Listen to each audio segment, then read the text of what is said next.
In this video, we are going to learn what is DNS, how it works, and why do we need it. Let's get started. See, DNS stands for Domain Name System. Domain Name System is a computer or a server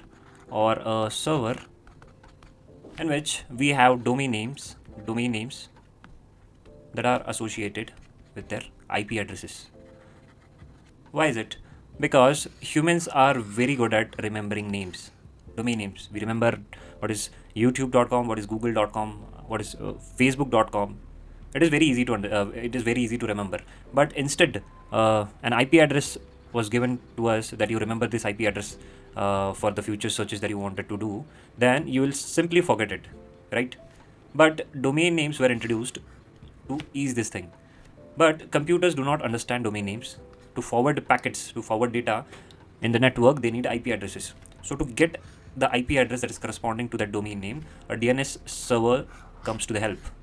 So whenever your computer, as I have shown in this diagram, that if you are searching for www.google.com, your computer will actually send and request to a DNS server, that is a domain name system, and it will look into its register what is the IP address that is associated with google.com, and it will send the IP address back, and the actual request for the client is forwarded, right?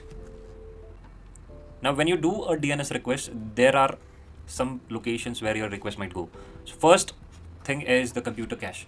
So whenever you do a request, like let's say your computer is asking for www.google.com, that is very typical search that you might be doing every single day. So what your computer does is the websites that you are using regularly or go to very often will be stored into your computer DNS cache. So when you open your terminal or command line and you type this command, that is ipconfig /display DNS, you'll see a list. Okay, in that list various website or domain names will be listed, and there would be the IP address that is corresponding to that website would be listed. Okay, but if the computer fail to find the IP address for that domain that you're looking for, it might be the case that you are looking for that website or searching that website for the first time. So it will go for the WAN option. It will go outside your router and check for the authoritative DNS servers, the root DNS servers, all those things we will cover in later slides. But before that, let us understand what is LAN DNS. Okay, so you can set up your local area DNS as well. Okay, so in this scenario, this is your PC and this is your local environment.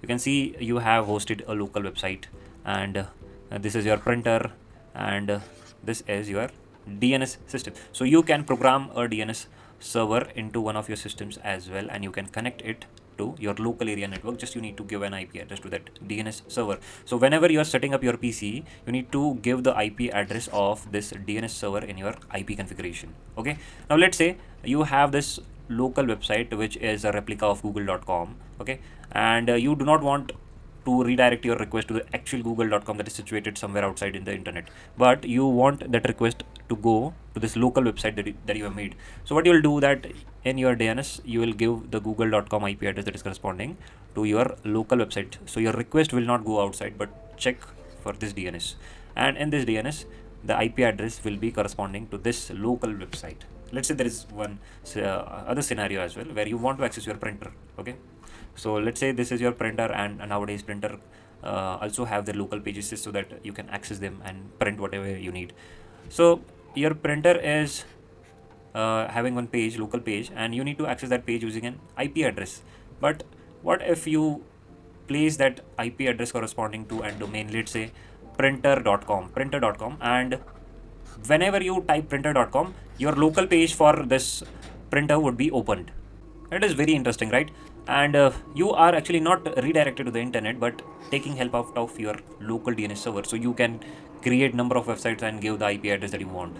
Okay, now when you configure your local PC, this PC for DNS, you'll have two options, that is DNS primary server and DNS secondary server. So secondary one is optional, but it is good for redundancy, because if your first DNS server fails, then your secondary DNS will resolve your IP address, domain name server requests, right? But when you are having your local DNS at the first priority, you will not be able to access internet, because even if in your DNS you know assign some domain name and IPs into that list, but you cannot cover the entire number of websites that are out there on the internet, right? So you can also put an internet DNS. This is Google's DNS. So whenever you put this DNS, your request for the domain names and IP address corresponding to them will be resolved by this DNS server. Okay. Now the third, that is WAN. It is very interesting and there is a lot to learn in this. So let's see what is this. When we refer to the WAN, we're actually talking about the entirety of the request. Okay, so if you're creating a request, where is it going, what servers it is asking for, and how it is returning back to your computer. Okay, now if you're searching for youtube.com, it will first look into its DNS cache. Okay, so your computer will have the DNS cache, and if it is available, yt.com's IP address is there, request would be directly forwarded to yt.com. But in case your computer, so DNS cache has lacking this IP address, it will send this request to a DNS resolver. Okay, now what is a DNS resolver? Now DNS resolver is a server which is provided by your ISP, or it might be an open DNS resolver such as Google's DNS resolver. We have seen 8.8.8.8 as DNS in the IP configuration of any PC. It is basically Google's DNS resolver. Now a DNS resolver has this work that if you are providing a request, it will firstly checks into the server if it has the IP address corresponding to the domain name, and if not, it will forward the request to another server. It actually does a recursive task by looking into various systems and provide you the final IP address. Okay, now if it is not there, it will first request to the root DNS. Okay, a root DNS, we have various structures in which we have our domain names. Let's say we are having this .com, this is .n, .org. So this root DNS actually points to all these servers. So if it is .com, it will have its another DNS server. If it is .org, it will have a DNS server. If it is .in, it will have its DNS server, and we call them top level domain servers. Okay, this is a top level domain. Okay, .com, .in, .org, .co, all these are top level domains. Now your request would be forwarded to any of the top level domain. Okay, if it is .com, it will go to the .com, and if it is .in, it will go to .in TLD server. Okay, TLD means top level domain name server. Now this is a youtube.com request, yt.com, so it will go to the .com server. Okay, .com domain name server.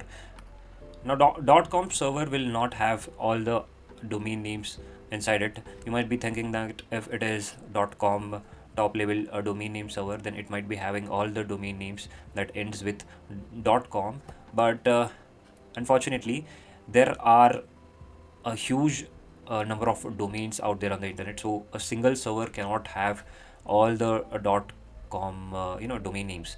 That is why it again points to some other servers that we know as authoritative servers.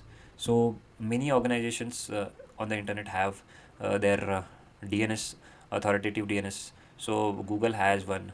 Okay, google.com. So Google has ns1.google.com, ns2.google.com. All these are Google's authoritative servers, and your request will be gone to one of these servers. Okay, so if you are looking for YouTube, it might be forwarded to one of the Google's authoritative server. If you are looking for some domain that is related to Facebook, that request might go to the Facebook's domain name server. For Facebook's authoritative domain name server. Okay, now that domain authoritative server will finally reply you back with an IP address, and this DNS resolver will provide you that IP address at your computer, and then you will send the request to yt.com. So this is the whole process. Let's summarize that process again. So these are the steps, and if you ever forget, you can come back and look at this page. So if you are looking for youtube.com, it will see, the computer will see in its cache if it is present. If not, it will send a request to the DNS resolver. Okay, so it might be Google's DNS resolver such as 8.8.8.8, or it might be some other provided by your ISP or some other sort of DNS resolver. Okay, so DNS resolver is a server which will look after the remaining process, okay, of providing you the IP address. Now the DNS resolve will firstly look into its cache, because it is doing all this stuff. It has a list of IP addresses corresponding to some domain names into its cache as well. So it will see into its cache, and if it is there, it will provide to you the IP address. But if not, it will send a request to the root DNS. Okay, now the root DNS holds all the top level domain name servers pointers. Okay, now it will be pointing to all the top level domains, and if it is youtube.com, it will send a request to the .com TLD, that is top level domain server. Okay, now the resolver will go to the top level domain server, and it will ask that I need youtube.com's IP address, and the top level domain server will look into its list, into its register, and it will say that this is the authoritative DNS server for this domain name. So you can go to this authoritative domain name server and look for the IP address. Now the DNS resolver will go to the authoritative DNS, and it will ask for the domain, for the IP address of the domain name, and that authoritative DNS will provide the IP address to the resolver. Okay, now finally the resolver will provide that IP address to your PC, and your PC will finally make a request to the youtube.com server. Okay, and this is how the process is followed, and that is why if the DNS is cached into your computer or into your ISP's DNS, then your request is forwarded very fastly, and it will take very less delay, right? And this one is an image that I found on Wikipedia, and it is a great presentation of how the DNS resolver works. You can pause the screen and get a look. Okay, and that was it for this video. I hope you understood the concept, how DNS is working. If you still have any doubts, or if you think that I have missed any point, you can comment in the comment section, and I'll definitely reply, try to resolve your doubt, or will make a video if needed. And stay tuned. Thank you so much.